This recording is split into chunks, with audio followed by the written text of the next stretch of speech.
Hello and welcome back to my channel. So today we'll be learning a new lesson, A Wrong Man in Workers' Paradise. The man had never believed in mere utility. Having had no useful work, he indulged in mad whims. He made little pieces of sculpture, men, women, and castles, quaint earthen things, dotted over with seashells. He painted. Thus, he wasted his time on all that was useless, needless. People laughed at him.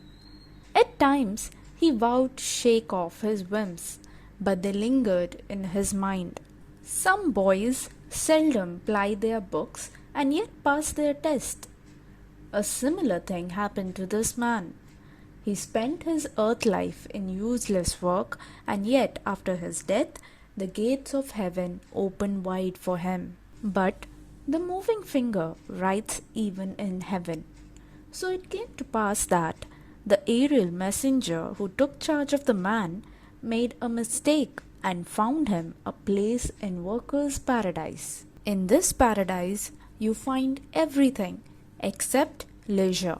The line, "the man never believed in mere utility," means that the man never believed that he should do anything just because it is useful and productive. He was of the opinion that it is not necessary that something should be done only if it is valued and useful. He did not have any important work to do, so he always indulged or kept himself busy in some mad whims. Whims are nothing but sudden desire. Whatever he felt like, he kept on doing. He made little pieces of sculpture like men, women, and castles, and attractive things dotted over with seashells. So he kept on doing something or the other. He painted. Thus, he wasted all his time doing all this useless and needless work. It was not used anywhere, it was not productive. And people used to laugh at him. At times, he used to make a promise saying that he wouldn't do anything of it. But again, his mind would linger. He would come back to that same desire, whatever he felt like. The writer is giving an example saying that some boys, they rarely touch their books. They read their books very rarely, and yet they pass their exams. So a similar thing happened to this man. So he's telling that this person, he did not do anything in the earth life that was given to him. He simply wasted his time, and yet after his death, the gates of heaven was open to him. So how did that happen? So here the moving finger, okay, the moving finger means destiny or fate. So here he says that the destiny writes even in heaven. So here the aerial messenger, that is the God's messenger, he made a mistake when he took charge of that man, and instead of putting him in the other place, he put him in a place called workers' paradise. And in this paradise, you find everything except free time. There's no leisure, there's no relaxation, there's no free time at all. You are working 24/7. Here, men say, "God, we haven't a moment to spare." Women whisper, "Let's move on, time's a flying." All exclaim, "Time is precious. We have our hands full. We make use of every single minute." They sigh complainingly, and yet those words make them happy and exalted. But this newcomer, who had passed all his life on earth without doing a scrap of useful work, did not fit in with the scheme of things in workers' paradise. He lounged in the streets absently and jostled the hurrying men. He lay down in the green meadows or close to the fast-flowing streams and was taken to task by busy farmers. He was always in the way of others. The men working in workers' paradise, they would always tell they don't have a moment to spare. That is, they're so busy in their work. And the women also would whisper, saying that, come on, let's move on. Time's flying. And everyone would say, time is very precious. Our hands are full. We don't have a single minute to spend on something else, and they would complain it, but yet they would be very happy with their work. They did not have any regrets because of it. But this man, this newcomer, who had passed all his life on earth doing nothing, did not fit in that paradise. He did not fit in that worker's paradise. He lounged in the streets absently. What is lounged? Lie, sit, or stand in a lazy way, a relaxed way. So he would just relax somewhere on the streets absently. And the other people, the hurrying men, the workers' paradise, the other people who were already staying in workers' paradise, they were getting disturbed by this man because he was coming in between their way. He was coming in between their way. So he was being pushed roughly. He was being jostled by the hurrying men. And he just lays down in the green meadows, somewhere near the streams. And all the other people who were there in that workers' paradise would shout at him or push him away. He was always in the way of others. A bustling girl went every day to a silent torrent. Silent, since in the workers' paradise, even a torrent wouldn't waste its energy singing to fill her pitchers. The girl's movement on the road was like the rapid movement of a skilled hand on the strings of a guitar. Her hair was carelessly done. Inquisitive wisp peeped often over her forehead to peer at the dark wonder of her eye. The idler was standing by the stream, as a princess sees a lonely beggar and is filled with pity. So the busy girl of heaven saw this one and was filled with pity.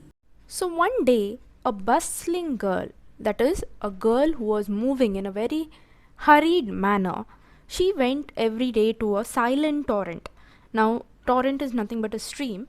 So here it is referred to as silent torrent because in the workers' paradise, even the torrent wouldn't waste its energy making some sound. She went there every day to fill her pitcher. She wanted to fill her jar or a jug. Now she was very quick. Her hair was carelessly done. She had not combed it, and she was so busy doing her work, she was not concentrating on what was happening around. Now the idler, that is this man, he was standing by the stream. As a princess sees a lonely beggar and feels pity, this busy girl of heaven saw this man and she was filled with pity because he did not have any work to do. So she felt pity on him. Aha! She cried with concern. You have no work in hand, have you? The man sighed. Work? I have not a moment to spare for work. The girl did not understand his words and said, I shall spare some work for you to do if you like. The man replied, Girl of the silent torrent, all this time I have been waiting to take some work from your hands. What kind of work would you like? Will you give me one of your pictures, one that you can spare? She asked. A picture? You want to draw water from the torrent? No, I shall draw pictures on your picture. The girl was annoyed. Pictures indeed. I have no time to waste on such as you. I am going. And she walked away. So this girl, she goes to him and she says, You have no work in hand, have you? So the man says, Work? I have not a moment to spare for work. So he's telling he is quite busy. But the girl did not understand his words and she says, I will give you some work if you like. You can do something for me. If I give you some work, can you do it for me? So the man replies, Girl of the silent torrent, all this time I have been waiting to take some work from your hands. I'm waiting for the work. So the girl asked, What kind of work do you want? Or what kind of work would you like? Now this man, he says, Can you give one of your pictures, one that you can spare? One of your pictures. And she asked, You want to draw water from the torrent? You want my picture? So he says, no, I don't want to draw water from the torrent. All I want to do is, I shall draw pictures on your picture. You wanted to paint it. The girl was annoyed. She got angry. And she said, pictures indeed. I have no time to waste on such as you. I am going. And she walked away. She got very angry at him. And she just walked away. But how could a busy person get the better of one who had nothing to do?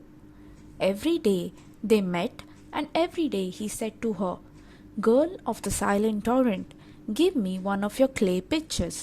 I shall draw pictures on it." She yielded at last. She gave him one of her pictures. The man started painting. He drew line after line. He put color after color. When he had completed his work, the girl held up the picture and stared at its sides, her eyes puzzled. So now what happened? Every day they met, because every day this girl used to go and fill her pictures from that torrent, and this man would always stand there every day waiting for the girl, and every day he would ask her, "Girl of the silent torrent, give me one of your clay pictures. I shall draw pictures on it." And every time she would say no. But finally, at last, she said yes, and she gave him one of her pictures. The man started painting. He drew line after line, he put color after color, and finally, when he had finished it, he gave the picture to the girl. And the girl held it up and she started staring at its sides. Her eyes were puzzled because she had not seen anything like that ever. Thank you. Do subscribe to my channel. Keep liking and keep watching for more videos. Thank you.